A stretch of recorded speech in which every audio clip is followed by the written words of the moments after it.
BJP से हुई बिहारी बाबू की शत्रुता, तब कांग्रेस का थामा हाथ। अब जब साइकिल पर सवार हुई खुद की बीवी, तो क्या दे पाएंगी मोदी सरकार को टक्कर? जी हां, लोकसभा चुनाव के चलते यूपी की राजनीति दिन पर दिन दिलचस्प होती जा रही है। आलम यह है कि पैराशूट लैंडिंग से लेकर सियासी खिलाड़ियों का पाला बदलना भी जारी है। अब तक तो सिर्फ अफवाहें थी कि बिहारी बाबू की बीवी देश के गृह मंत्री के खिलाफ चुनावी ताल ठोकेंगी, लेकिन जैसे ही सपा खेमे से ये तस्वीरें सामने आई, तो उड़ती उड़ती अफवाहों ने भी मीडिया की सुर्खियां बटोर ली। जब पूनम सिन्हा ने पकड़ी साइकिल, डिंपल यादव ने किया स्वागत, कांग्रेस के हुए बिहारी बाबू, तो सपा में गई बिहारी बाबू की बीवी।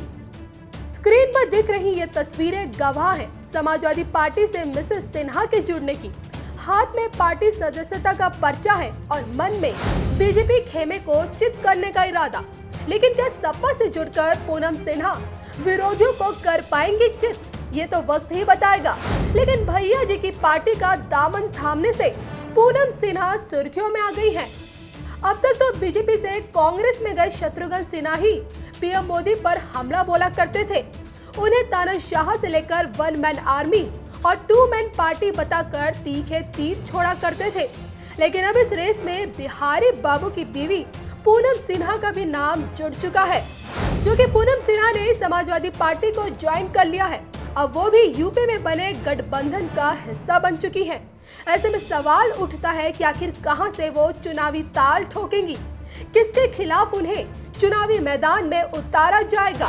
सूत्रों की माने तो पार्टी ने उन्हें लखनऊ से राजनाथ सिंह के खिलाफ उतारने का मन बना लिया है।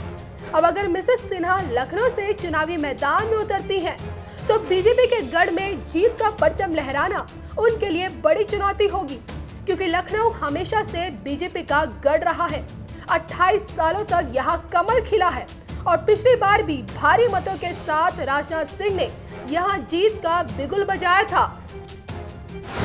कांग्रेस में जाकर शत्रुघ्न हुए खामोश, क्या बीवी दे पाएगी बीजेपी को टक्कर? फिलहाल बीजेपी में रहकर सबको खामोश करने वाले बिहारी बाबू कांग्रेस में जाकर खामोश हैं। अब जो कि बीवी ने भी समाजवादी पार्टी की साइकिल पकड़ ली है, तो ऐसे में यूपी में बने गैर कांग्रेसी गठबंधन के खिलाफ अगर शत्रुघ्न सिन्हा बोलना भी चाहेंगे तो कैसे बोलेंगे, ये देखना दिलचस्प होगा।